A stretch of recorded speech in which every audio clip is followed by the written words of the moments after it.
Hey, my stuff got delivered to my parents' house. What's going on? Did you get the packages?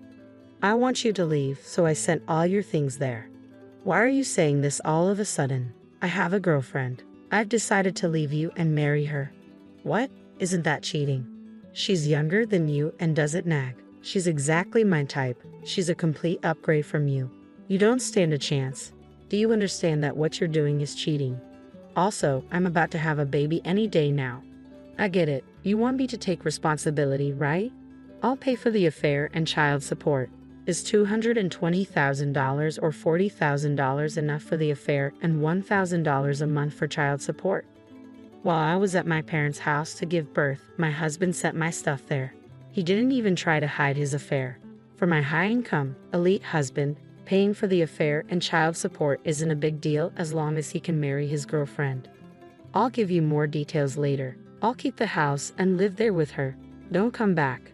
I believe there must be a God. Surely, God would punish my husband. Fine, I don't need you. Let's get divorced quickly. Yeah, I got it. I'll contact you soon.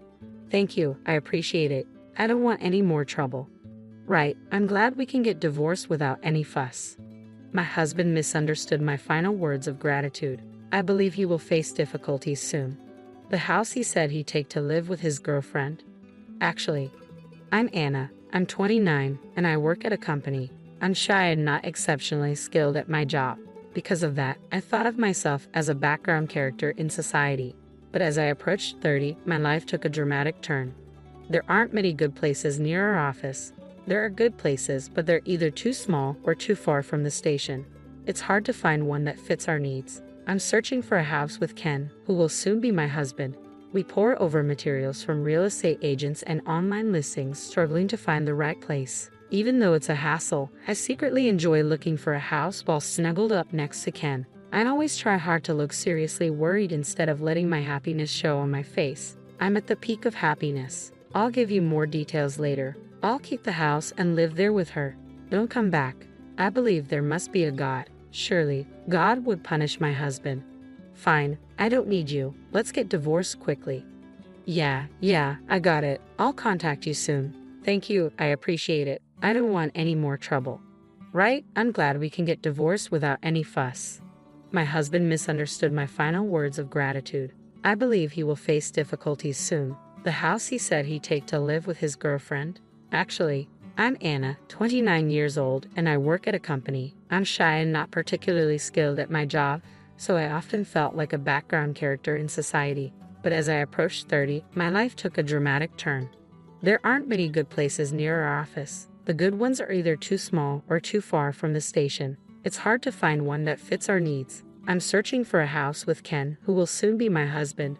We pore over materials from real estate agents and online listings, struggling to find the right place. Even though it's a hassle, I secretly enjoy looking for a house while snuggled up next to Ken. I try hard to look seriously worried instead of letting my happiness show on my face. I'm at the peak of happiness. But when I said my life took a dramatic turn, I wasn't just talking about getting married. Marrying Ken, who works at a prestigious international company, added a big twist to my life. We live in different worlds, but we met through mutual friends, and surprisingly, Ken approached me first. I still can't believe it, so I often ask him, "Hey, what did you see in someone like me again?" Your modesty. Nowadays, a lot of women are strong and assertive, but I'm not into that. Ken always looks obviously annoyed when I ask the same thing repeatedly, but I love that he always gives me the same answer, even if he looks annoyed. When Ken calls me modest, he's talking about my shy nature. He initially approached me simply because he liked my looks. When I first heard that, I thought it was a bit rude, but over time he grew to appreciate my modesty. Given how happy I am now, I can forgive his rude comments. In contrast, what drew me to Ken was his decisive and confident nature. Keep gathering info on properties, and did you tell the wedding planner about the changes to the menu? I'm planning to call about the menu tomorrow. What? You haven't told them yet? Handle the important stuff promptly. Yeah, I'll be careful. Ken sighed and began tidying up the property materials. He often delegates various tasks to me, and perhaps because of his elite status, he sometimes talks down to me. We're not married yet, but is this what they call a dominant husband? Some people might find it hard to believe. but for a shy person like me, it's actually easier when someone directs me on what to do. That's why I believe Ken and I are a good match. As the wedding day quickly approaches, we still haven't found a place to live. Since we didn't live together before getting married, we really wanted to start living together right after the wedding. But since that seems difficult, we made a decision. We thought we'd rent until we had kids, but maybe we should just buy that house. Yeah, that seems the most realistic. Ken picked up one of the property brochures and placed it on the table. This house is nearly 40 years old, surrounded by newer houses. It has been unsold for some time. It's well maintained for its age, but it needs some work before it's comfortable to live in. Alright, we'll buy this house and renovate it right. Considering the renovation time, it won't be ready by the wedding, but it meets all our needs in terms of location and size. But are we okay to buy a house so suddenly? We're fine. Leave it to me. Ken looked confident. Most wives would be anxious if their husbands suddenly wanted to buy a house impulsively, but Ken's income is high and I also work, so it's not unreasonable. So we decided to buy a house right after getting married.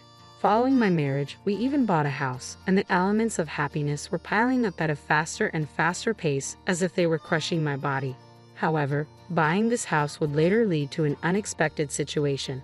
After deciding to buy the house, we also had to find a contractor for the renovation. Of course, finding a contractor was my job. Since we'd be living there for a long time, I carefully searched for a contractor. However, with the wedding so close, Ken seemed to be getting impatient. Hey, did you find a contractor? Give me a little more time. I'm still looking.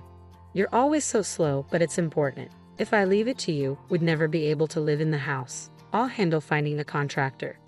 Alright, I'm sorry.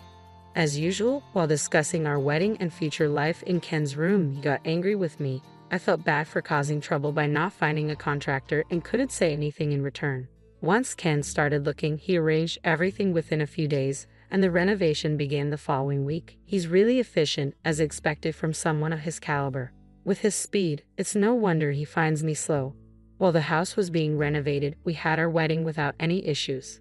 Since the house wasn't ready, I moved into Ken's place. I was a little disappointed that we couldn't start our newlywed life in our new home, but then a different kind of happiness came our way. Ken, I think I might be pregnant. Really? Ken was overjoyed, bouncing around like a kid. We thought we wouldn't rush into having kids, but I didn't expect it to happen so soon. I felt the same way. We figured we'd have kids eventually and we're just going with the flow, so discovering I was pregnant right after the wedding was a surprise. I'm glad we decided to buy the house. 2 months after the wedding, the renovation was finally complete and we could move in together. It was so run down, but now it looks amazing, right? With a baby on the way, it was a good purchase. I hurried around our still sparsely furnished home, excited about starting our married life for real. But 3 months after moving into our house, Ken and I ended up living apart. Hey, did you check on that creaky floor in the hallway? No, not yet. I'll call a contractor tomorrow. But aren't you 8 months pregnant now? Use your vacation days and go to your parents' house early. What? I told you I'm planning to take maternity leave 6 weeks before. It'll be tough to move around in another month. Go now while you can. Okay, got it. When Ken suggested I go back to my parents' house early, it made me slow down, lingering over my dinner. We had already discussed and decided on having the baby at my parents' house, and the handover of my work for maternity leave was progressing smoothly, so taking leave a bit early wasn't a problem. But I wanted to spend as much time as possible with Ken at home. I thought Ken felt the same, so it was a bit of a shock when he told me to leave early. Still, I decided to follow his advice. The next week, I went back to my parents' house to prepare for the birth. Well, take care of the house. Yeah, don't worry about it. By the way, about the kitchen wall. Don't worry. I told you I lived alone for a long time. I can handle the housework. No, I mean the window frame too. All right, I'll take care of everything. Ken seemed to think I was being too persistent, so he gently pushed me out the front door. As I turned back, Ken was waving with a smile. I trusted that Ken would handle things well and decided to leave the house in his care. Mom, Dad, I'm home. Welcome back. It must have been tough, right? Not really. I'm okay. When I arrived, Mom greeted me at the entrance. Feeling a bit awkward about her concern, I averted my gaze. I didn't want to admit that I had spent $200 on a taxi from the house to here. Oh, you're back. Was it tough? No, not really. In the living room, Dad was there. I averted my gaze again at his words. Needless to say, my parents' house is comfortable. At home, Ken tends to be a bit domineering, and I did most of the housework, but here I just help out a bit. My parents are still in their late 50s, so they both work. Mom works part-time and comes home in the early afternoon, so I'm alone in the morning. I spend that time slowly cleaning and doing laundry for exercise. In the afternoon, Mom takes care of the house, so I have nothing to do. Having nothing to do feels oddly unsettling, so I end up following Mom around looking for ways to help. I want to call Ken and catch up on things, but ever since I came back home, he hasn't contacted me much or visited. Has Ken called you back yet? No, he hasn't returned any of my calls. I really need to talk to him. I wonder if something's wrong. He hasn't visited in a month. I'm worried. He's probably just enjoying his freedom and focusing on work since I'm not there. Mom peeled an apple, looking worried. I gratefully ate the apple she gave me. Mom is probably imagining negative things like Ken being sick or having an affair. But Ken is a capable professional, and we're about to have a baby, so I thought there was no way he could be sick or cheating. I soon realized how naive that thought was. One afternoon, while Mom and I were watching TV, the doorbell rang. Who is it? Looks like a delivery. It wasn't unusual to get a package, but Mom looked confused as she went to the door. I waited in the living room. I could faintly hear Mom talking to a delivery man, but couldn't make out the words. After a while, Mom came back, looking worried and flustered. Hey, your stuff from your house is here. What's going on? What? What do you mean? I didn't understand what she was saying and could only repeat her question back to her. I slowly stood up to check the situation and headed toward the packages that had arrived. What's this? What's going on? When I stepped outside, there was a moving truck loaded with boxes. I opened one of the boxes and found my clothes inside. I opened another box, and it also contained my clothes. It looked like all the boxes were filled with my belongings from our house. I didn't understand the situation, but since the packages had arrived, I had no choice but to accept them. We pushed all the boxes into an empty room at my parents' house. The room was completely filled with boxes. After seeing the movers off, I called Ken in front of the delivered packages. I didn't expect him to answer, as he usually didn't, but this time he picked up right away. Hey, my stuff was delivered to my parents' house.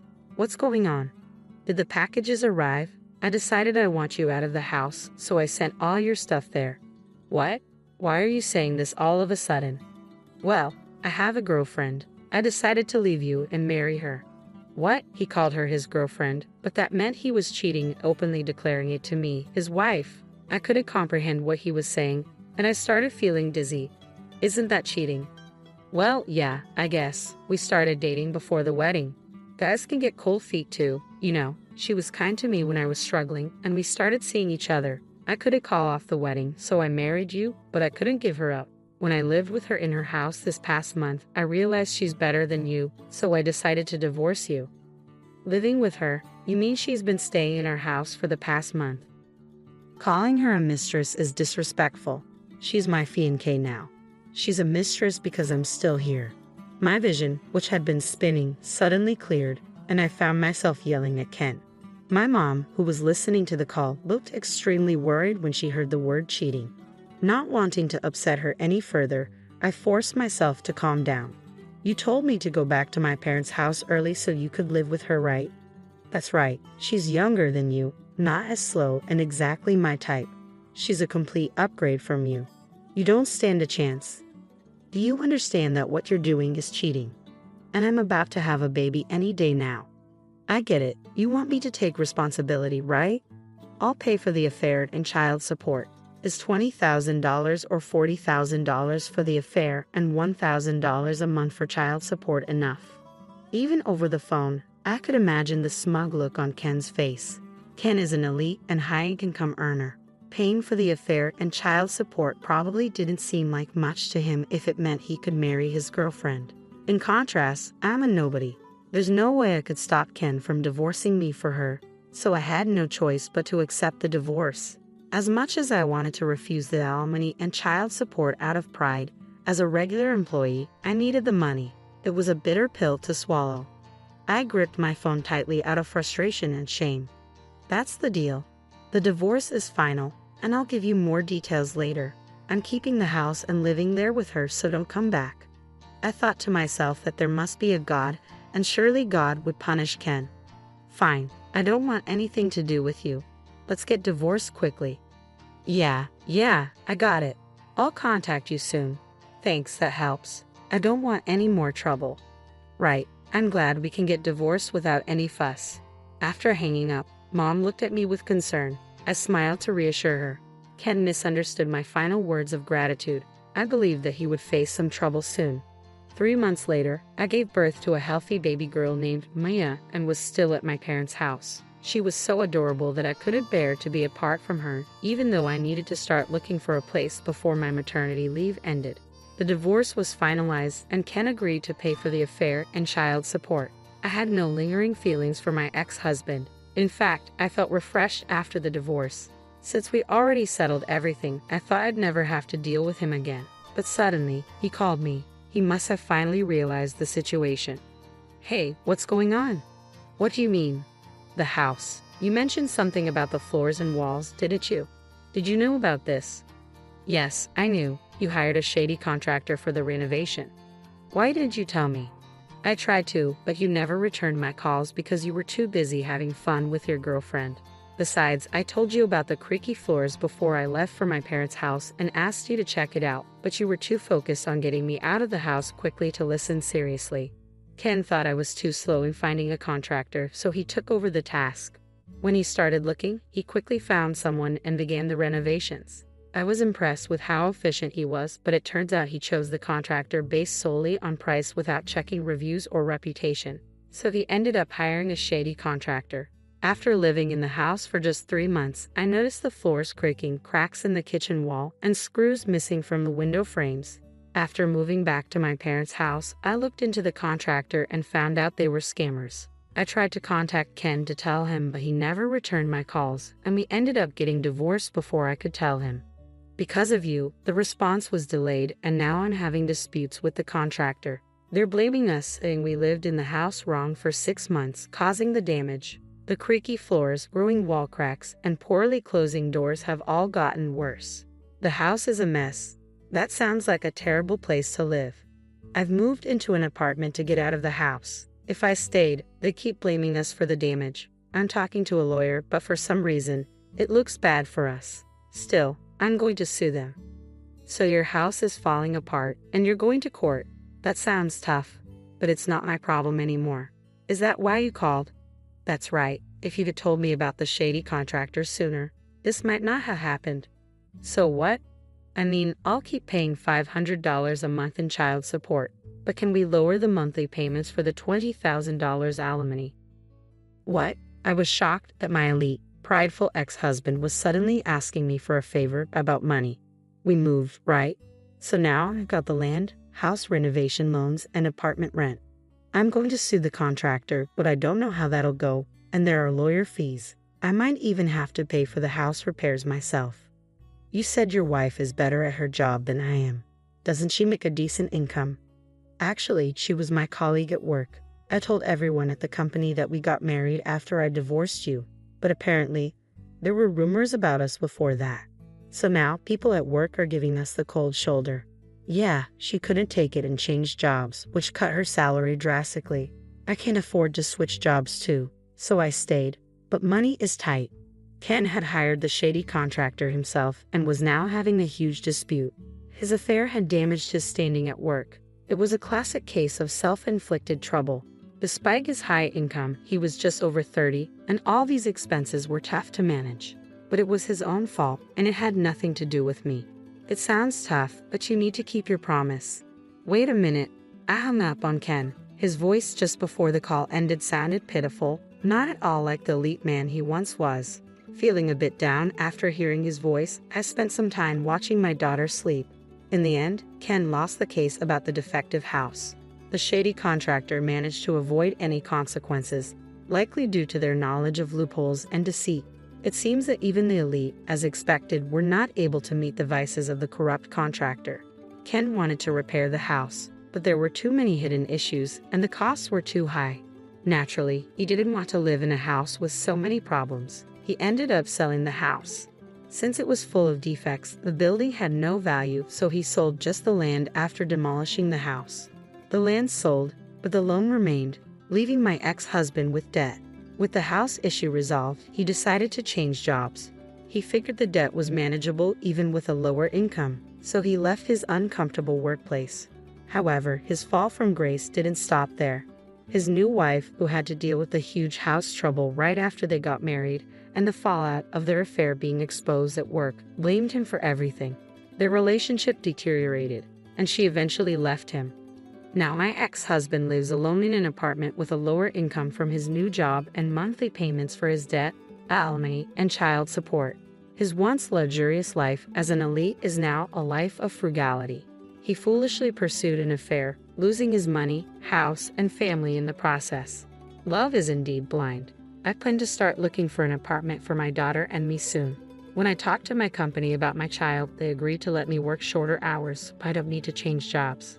I'm grateful for that. Returning to work will be challenging, so I intend to fully enjoy the precious time with my adorable daughter while I can. Hi, I'm Liz Thompson, 27 years old. Been married for 5 years with my husband James, who's 30. We have a little boy named Jack. He's 4. I used to work full-time, but now I'm part-time at the same job.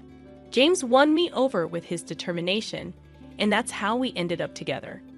When James and I were dating, he was really sweet, but after we got married, he became controlling, like he thought he didn't need to make an effort anymore.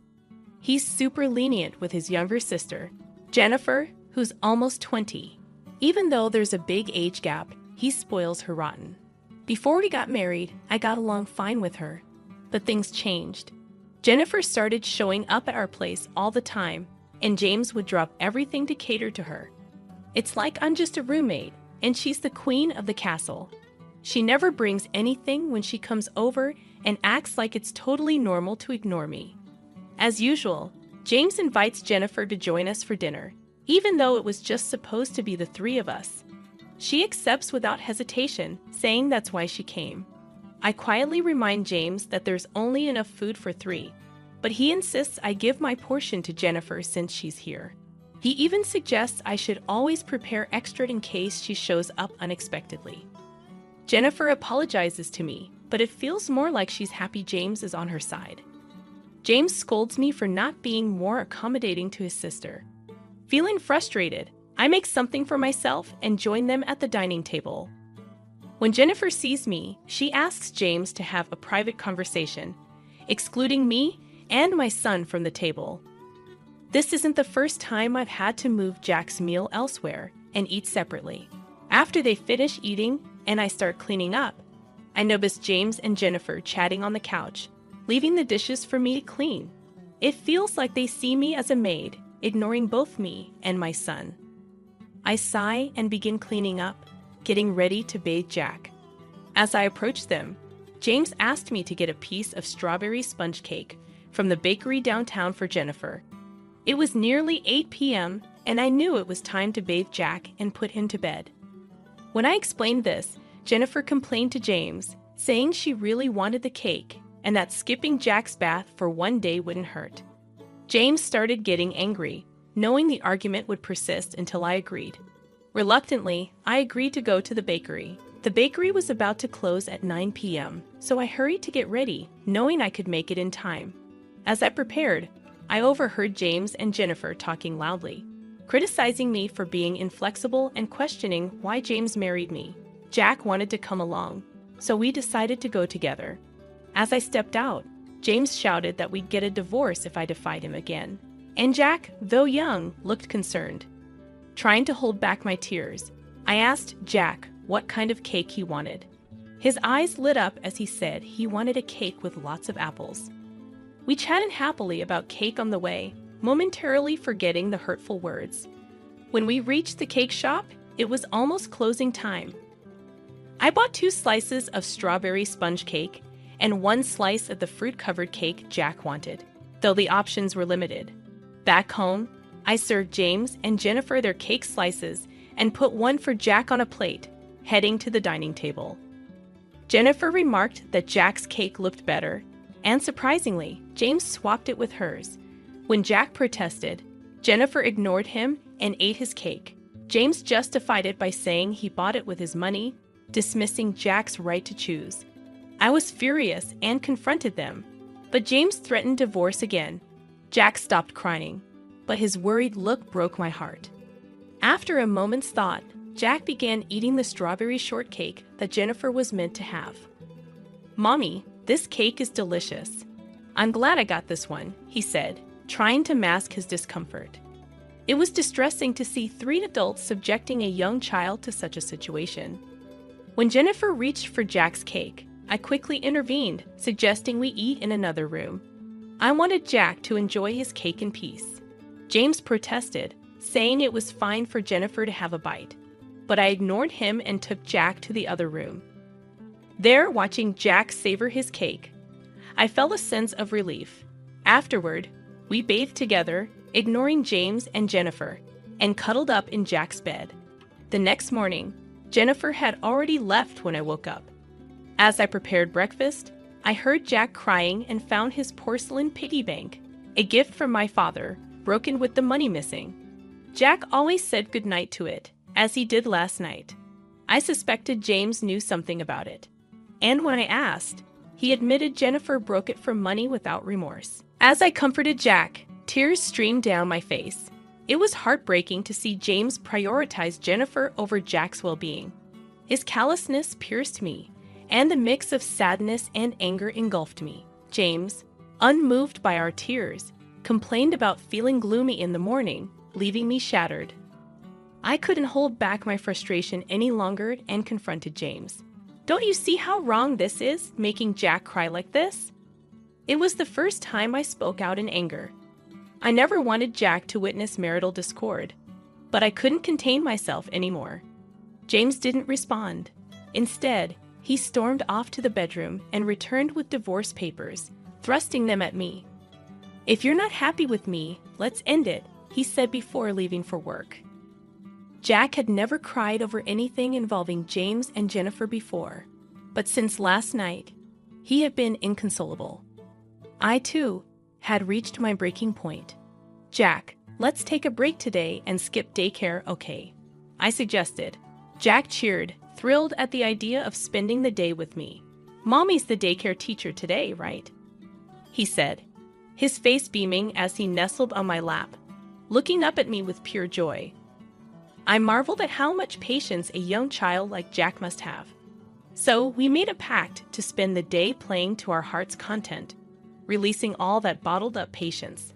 I knew taking the day off work would be inconvenient, but I believed it was the best thing for Jack. After explaining the situation, I managed to get some time off. We spent the morning at the park, playing until we were exhausted, then returned home for lunch. Jack seemed unusually tired and cuddled up to me like a little baby, falling asleep on my lap. Normally, he naps on the couch alone, but today he wanted to be close to me. Instead of doing housework during his nap, I decided to cherish this special moment, finding solace in watching Jack sleep peacefully. Suddenly, I heard the front door unlock, much too early for my husband James to be returning. Instinctively, I grabbed a nearby bag and swiftly hid in the bedroom closet, holding Jack close. As I listened intently, I recognized the familiar voice of the intruder. It was Jennifer. She seemed to be searching for something, muttering in frustration. Why does she have a key? What is she looking for? I wondered anxiously. Peeking out from the closet, I observed Jennifer's movements and listened to her murmurs. After rummaging through various items, she made a phone call, expressing her inability to find whatever she was searching for. Mentioning bro, presumably James, she eventually left, locking the door behind her. The mystery of what Jennifer and James were seeking lingered in my mind.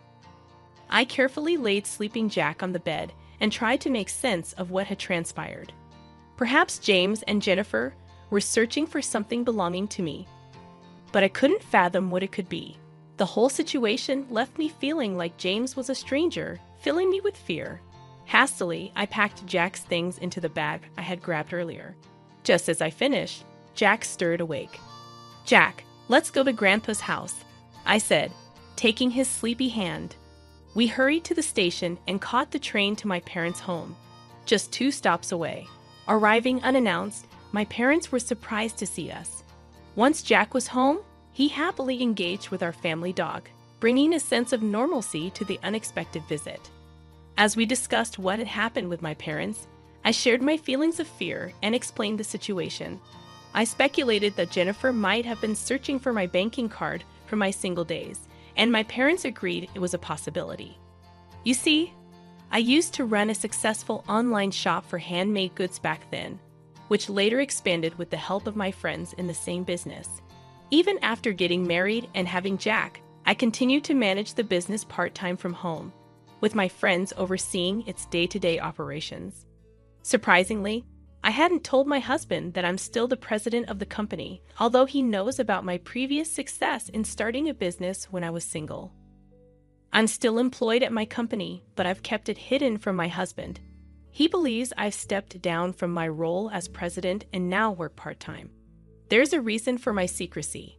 After we decided to marry, I learned he spends his entire salary with no savings. He expected me to quit and become a full-time homemaker, offering only $300 for groceries. I couldn't agree to this. After heated discussions, we compromised on me working part-time. But that wasn't all.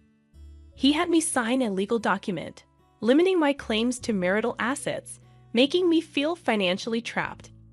Even after our child was born, I only received money for groceries, while I covered clothing and daycare expenses. My compliance may have led him to believe I still have savings from my single days, explaining why they're searching for my old banking card. Furthermore, I've been quietly saving for our child by diverting a portion of my salary to a separate account. It's clear they're after the banking card for financial reasons. There's no other reason for those siblings to be searching, but I'm cautious with my valuables, like my banking card. So even if Jennifer or my husband search, they won't find anything. The bigger issue is Jennifer having a key and unrestricted access to our home, a situation my husband seems fine with. My father suggested keeping my banking card at our family home, so I followed his advice and secured it in our family safe. However, he raised another concern. Why is he so desperate for money? While discussing this with my parents, Jack approached us tearfully, admitting he had broken the piggy bank from my father and failed to save money in it as promised. My father was furious, his face turning red with anger. My father was on the verge of calling my husband to express his anger when my mother intervened. Let's confirm if the banking card is their real objective, she advised. Acting hastily without evidence could backfire, especially considering my husband's casual mention of divorce. He might exploit the situation, painting us as the wrongdoers to gain leverage in a divorce. So we decided to record their conversation to uncover their true intentions and consulted our family lawyer, a longtime friend of my father. Once home, I began preparing dinner as my husband arrived. I discreetly started recording on my phone, placing it face down. As expected, his first question was about the banking card's whereabouts. When I pressed for his reason, he evaded the question, growing frustrated when met with silence. My sister's in trouble, so hand over all your part-time earnings, he demanded. I refused, explaining I was saving for our child. In response, he pulled out a signed divorce paper from his bag and thrust it at me. You can't even manage without me, yet you're arrogant. It's fine not to save for our child anymore, he sneered, implying his sister took precedence over Jack. Without another word, he left me stunned. I halted my dinner preparations, stashed the divorce papers in the bag I'd readied earlier at my parents' house, and took Jack's hand, heading for the front door. If you leave now, don't bother coming back. I mean it, my husband warned. I don't want to return to a house where Jennifer can come and go freely, he added. With that, I left the familiar confines of our home. My husband bombarded me with calls and emails, all of which I ignored as I made my way to my parents' house. There, I played the recorded conversation for my parents and showed them the divorce papers my husband had handed me. They asked what I wanted to do. I admitted I'd reached my limit of patience and love, but Jack's well-being was my primary concern. My parents suggested divorce might spare Jack further emotional harm, but they also acknowledged the potential for new wounds. Lost in contemplation, Jack mentioned he was hungry, prompting my mother to whip up his favorite meal, hamburgers. She had anticipated our arrival and stocked up on ingredients accordingly, ready for us to return home at any moment. Tears streamed down my cheeks uncontrollably. I couldn't contain them. Jack's delighted reaction to the hamburger was heartwarming. I wish Grandma could make these every day, he beamed, sharing his joy with my mother. That's because each bite is filled with love, she responded tenderly. Then, Jack fed me a piece, insisting it was filled with love and urging me not to cry. It was too much. I cried even harder, seeing Jack's concern for me. My father intervened, telling Jack these were tears of joy because I was so happy with his sweet gesture. He explained it gently, shielding Jack from any worry. Then my mother hugged Jack, moved by his innocence.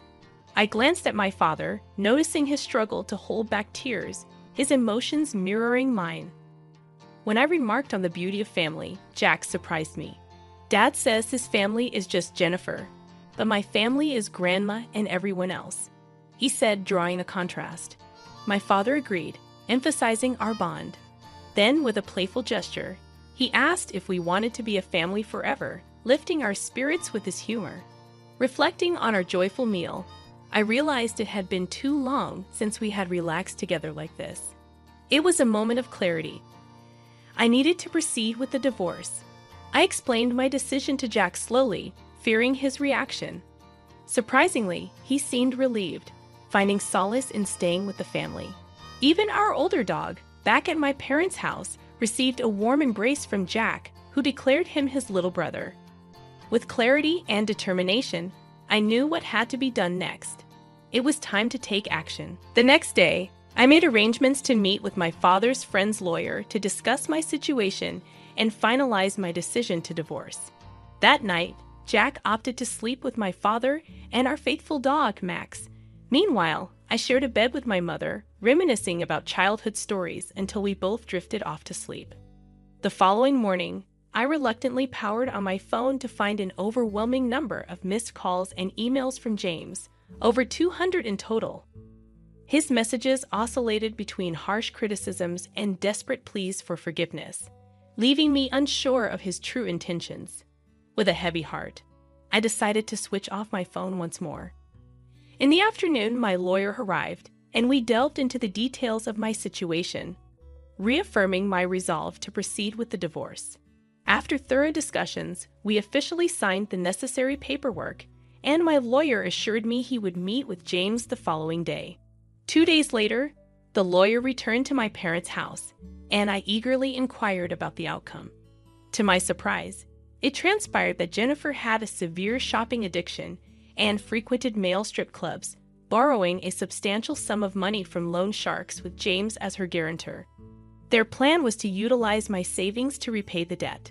When repayment was delayed, James confessed but expressed his desire for reconciliation, hoping for Jack and me to return.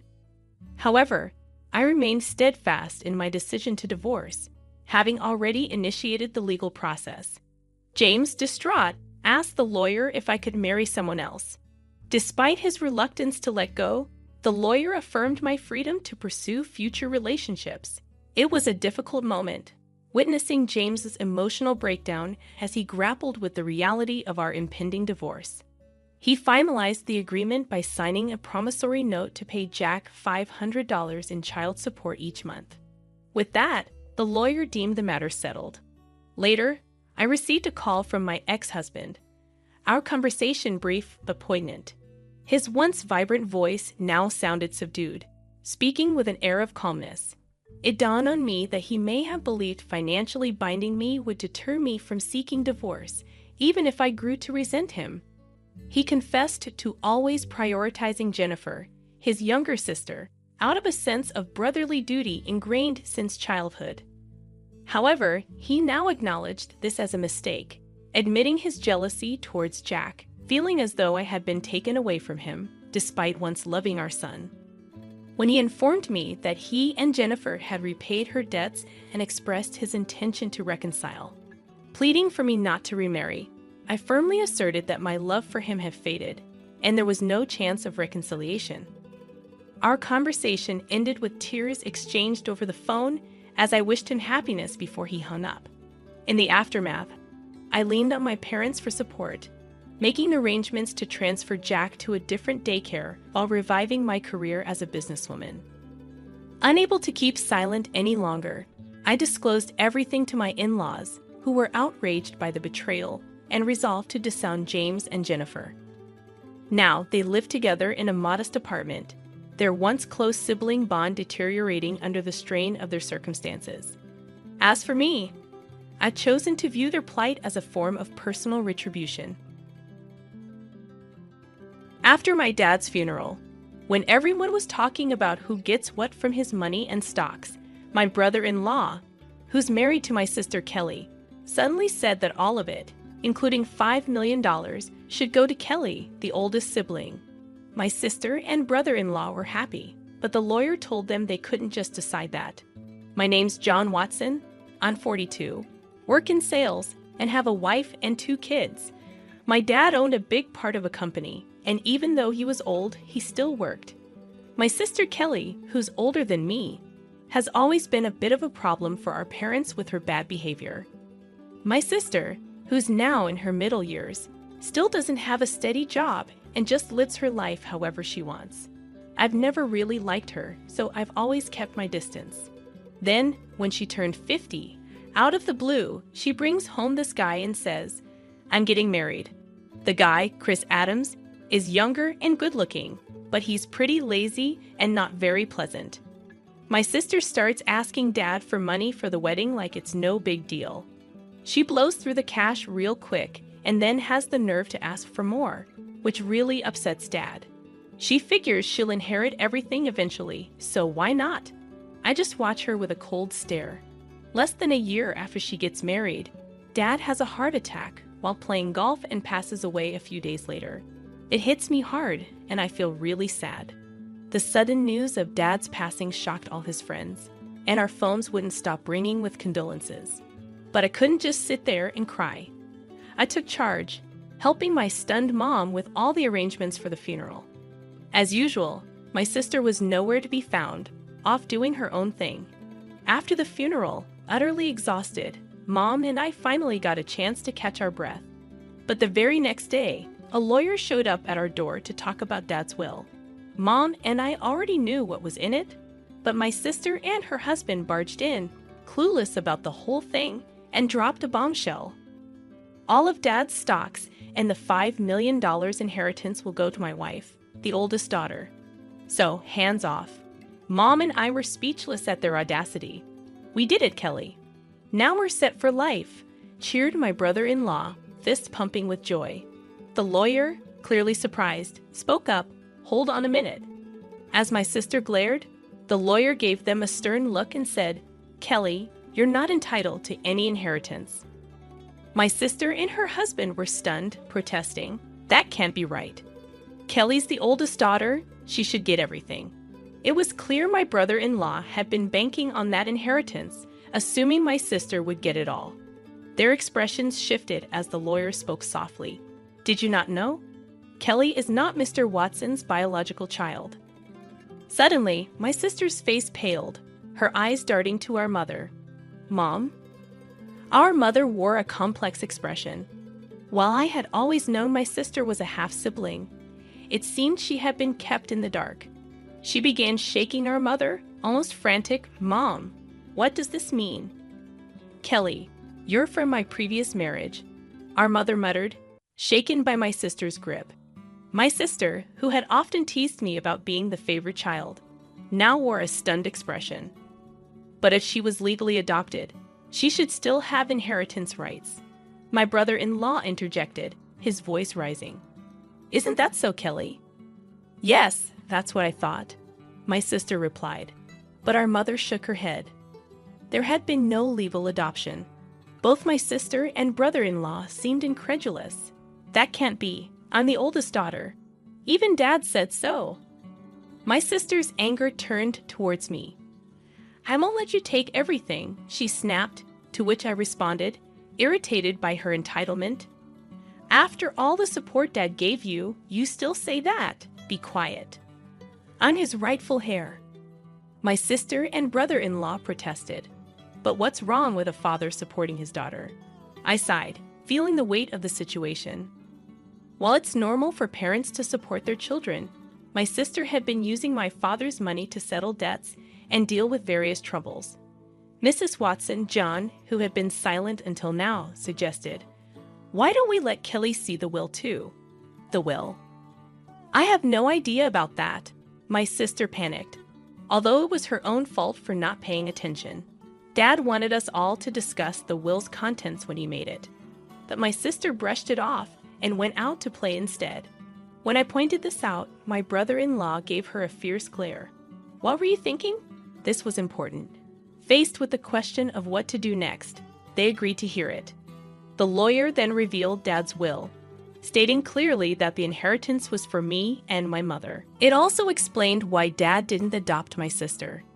Initially, he intended to, but he grew disappointed with her behavior towards me, her half-brother, and her reckless spending as she got older. So, I actually have no inheritance rights. Realizing this, my sister was stunned. "Damn it! What now?" Suddenly, my brother-in-law raised his voice, accusing, "You lied to me. You said you had money." His demeanor turned aggressive, leaving my mother and sister shocked. But I wasn't surprised. My brother-in-law had often shown his greed. Perhaps he even married my sister for her money. "Kelly, don't come back until you've got some money," he commanded. "Wait, Chris? What do you mean? I thought I was going to be wealthy. What a letdown." Roughly pushing past my sister, my brother-in-law stormed out of the room. Left behind, my sister glared at us, her face red with anger, and cried out to our flustered mother, "Mom, why didn't you have me adopted? It's not fair that only you get the inheritance. I should have gotten something too.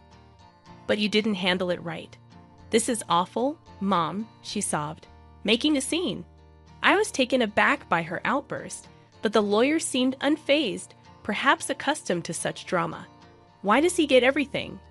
"Because I'm Dad's son," I responded, and my sister's eyes filled with anger as she lunged at me, shouting, "You! It would have been better if you were never born." I thought to myself that even if I hadn't existed, Dad would likely have made the same decision given my sister's character. Before I could say anything, the lawyer calmly intervened, "Kelly, if you continue like this, it will involve the police," making my sister flinch, possibly recalling her past shoplifting incidents. "Kelly," our mother called out, tears in her eyes. 6 months had passed, and the inheritance proceedings went smoothly without any hiccups. Though my sister and brother-in-law grumbled for a bit, the lawyer's efficient management left them with no room to meddle. My mother gave my sister some money, but I refrained from commenting on it. What bothered me most was their sudden disappearance with the funds, displaying their blatant gold-digging behavior, which left a sour taste in the mouths of our relatives who were aware of the situation. One day, I took my mother, wife, and daughter out for a meal. Thanks to my wife's suggestion, my mother, who had been somewhat withdrawn since Dad's passing, seemed more cheerful in the company of her adorable granddaughter. "Hey, Mom, why don't you come live with us?" I proposed. "But you know Kelly might drop by sometimes. She only shows up when she needs money, right? Don't be too accommodating with her," my mother hesitated. Her reluctance was understandable, given that my sister is her biological daughter. Plus, if our family moved into the family home, my sister might stir up trouble again. Respecting her concerns, I simply asked her to think it over as I drove towards the family home to drop her off. As we pulled up, we noticed lights on in the supposedly empty house. It wasn't the time for the helper to be there, so maybe my sister had returned. With that in mind, I parked the car in the garage. "Let's pop in for a quick coffee," I suggested. As we stepped out of the car and headed towards the entrance, a car suddenly swerved towards us, narrowly missing us. Reacting to my daughter's cry, I instinctively shielded my wife. "Ouch! Thankfully, the car only grazed me, but I was thrown into a nearby flower bed, taking a hard knock. The car came to a halt after hitting the garage entrance.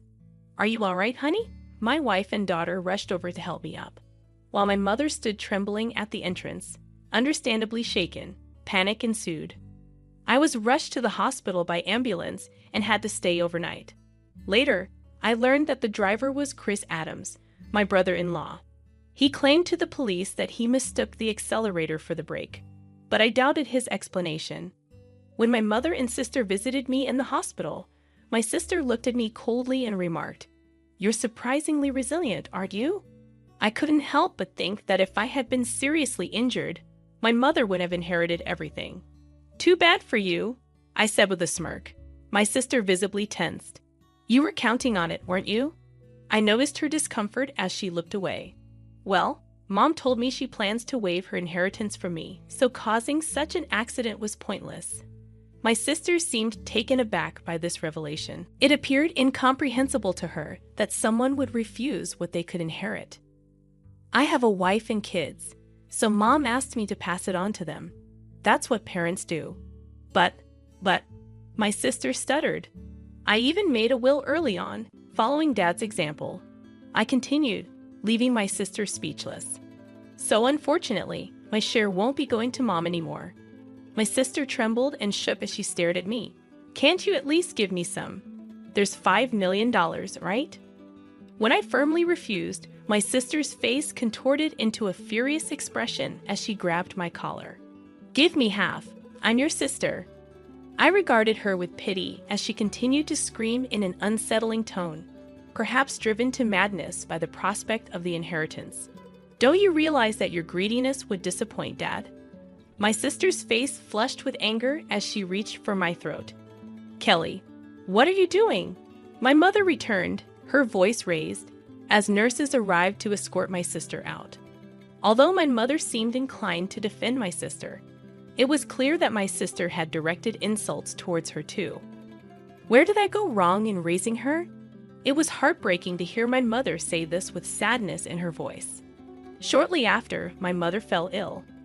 As her condition worsened, my wife and I stepped in to assist with transportation and household tasks at the family home. This seemed to upset my sister, likely because she had encountered my wife during her visits to ask for money or had heard about our help from our mother. One day, my sister called me abruptly. "From now on, we'll take care of Mom. You two don't need to come," she declared. "What's this all about?"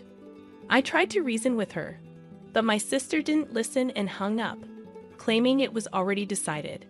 I confirmed with my wife, who had received the same message and been dismissed. Concerned about my sister's lack of experience in caregiving or household duties, I quickly reached out to my mother. Surprisingly, my brother-in-law had some caregiving experience. At that point, my mother was still quite independent, so it seemed manageable for the time being. I felt a bit relieved. However, within a month, my mother was rushed to the hospital by ambulance due to a medication dosage error. She appeared alarmingly frail when we arrived. The doctor was puzzled. My mother had never made such a mistake before. While my wife stayed with her, I went back to the family home, which was in disarray. The fridge was empty, despite my mother's love for cooking, and it seemed the hired help had been canceled without discussion. I felt ashamed for even considering trusting my sister and was furious. A significant amount of money had been withdrawn from my mother's bank account, even though her bank card and PIN were secured in the safe. Thankfully, the account containing the inheritance was untouched in a safe deposit box. But most of the funds allocated for living expenses were gone. I gathered essential items for my mother's hospital stay, along with her bank card, and returned to explain the situation to her. Did Kelly? My mother seemed unaware of the bank card situation. However, when I inquired about the medication error, she looked somber and confessed that it was prepared by my brother-in-law. "Mom, perhaps it's best not to allow my sister into the house anymore," I suggested. "John, I promised to take care of you, but the house is in such disarray, and you've lost so much weight. Have you been eating properly?" My mother's words weighed heavily on me. "Mom, you should come live with us." I'll build a home where we can all be together, I proposed, causing my mother to break down in tears. However, her health continued to deteriorate despite the doctor's efforts. Perhaps the incident with my sister had weakened her heart. She never recovered and eventually passed away, almost as if following my father. Upon returning to the family home to make funeral arrangements, I discovered that all the valuables had vanished. It appeared my sister and brother-in-law had taken them in their desperate pursuit of money. Standing amidst the empty rooms, I was first shocked and then consumed by a fierce anger. I vowed to hold them accountable for their actions. The day after my mother's funeral, my sister and I were scheduled to meet with the lawyer, presumably to discuss the inheritance. Too bad. Mom's inheritance rightfully belongs to me, her daughter, my sister boldly declared. I couldn't help but chuckle at her statement, as it seemed she was gravely mistaken. Let's see what the will says, I suggested. As the lawyer unveiled the will, my sister's face drained of color. No, this can't be. Kelly is not entitled to inherit anything. That's Dad's final wish, my brother-in-law exploded. However, the lawyer calmly reiterated the same statement. This is absurd. Kelly is that old woman's biological child. My brother-in-law erupted, sweeping items off the table in anger. You can't deceive us. Give us the inheritance now. Chris, did you try to harm my mom? I confronted him. He shot me an irritated glare. What? I never did such a thing, he retorted. Then why was there a mistake with her medication? I pressed further. My brother-in-law scowled in annoyance. Who cares about that, John? It's outrageous that we're not getting any inheritance, my sister interjected, seemingly losing her composure. What have you done? I asked her, stunned. It seemed she hadn't rushed over after hearing about our mother's passing, but had been banking on the inheritance to cover her expenses. Tell me this isn't true. I'm getting nothing, my sister demanded of the lawyer. Well, the lawyer began, carefully explaining the legal distribution of the inheritance. However, after deducting the amount my sister had withdrawn and the items she had sold, there was almost nothing left. She scratched her head in frustration. This outcome was reached after consulting with the lawyer in advance, I interjected. That can't be. It can't be this little, my sister muttered to herself, clearly dissatisfied. Having relied on our parents without ever experiencing the hardships of work, she seemed out of touch with reality. I couldn't contain my contempt for her. Mom thought you'd take care of her, but you just took her money and abandoned her, you ungrateful person. I couldn't hold back my anger. Taking care of someone costs money, you know? What are you talking about? My sister shot back. Then show me the detailed expenses you used for Mom's living costs. I'll cover the necessary expenses, I challenged her, extending my hand. My sister's face paled, and her lips trembled. I don't have that. Without receipts, it won't be recognized, the lawyer emphasized, leaving my sister speechless. Facing her, my brother-in-law attempted to sway me with a pleading tone. John, your sister really needs help. Can't you lend her a hand, even just a little? I declined firmly, feeling my frustration growing, and it seemed my brother-in-law was reaching his limit too. If everything had gone as planned, Kelly would have had the entire inheritance by now, he muttered. What do you mean by that time? I questioned, but before I could delve deeper, my brother-in-law let slip a revealing comment. Because of this guy, nothing ever goes smoothly. I was supposed to get a new car, but all I got was barely enough for repairs. My sister desperately tried to interject, but it was too late. That's a serious accusation. It sounds like fraud, the lawyer remarked, holding a recorder and smiling at the couple. What? That's illegal. I clearly stated at the outset that this meeting would be recorded, and you both agreed to it. My brother-in-law paled upon realizing his mistake. Turning to him, I declared, Chris, I'll be pressing charges for that accident. Don't be absurd.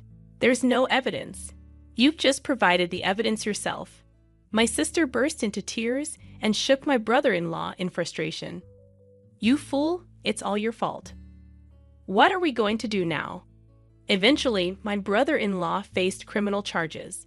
His previous offenses also came to light, leading to his detention by the police. My sister, implicated as an accomplice, received a lesser sentence. However, unable to afford her rent, she sought help from relatives but was rejected by everyone. As for me, I continued to work diligently without relying on any inheritance, finding solace in the dividends from stocks as a small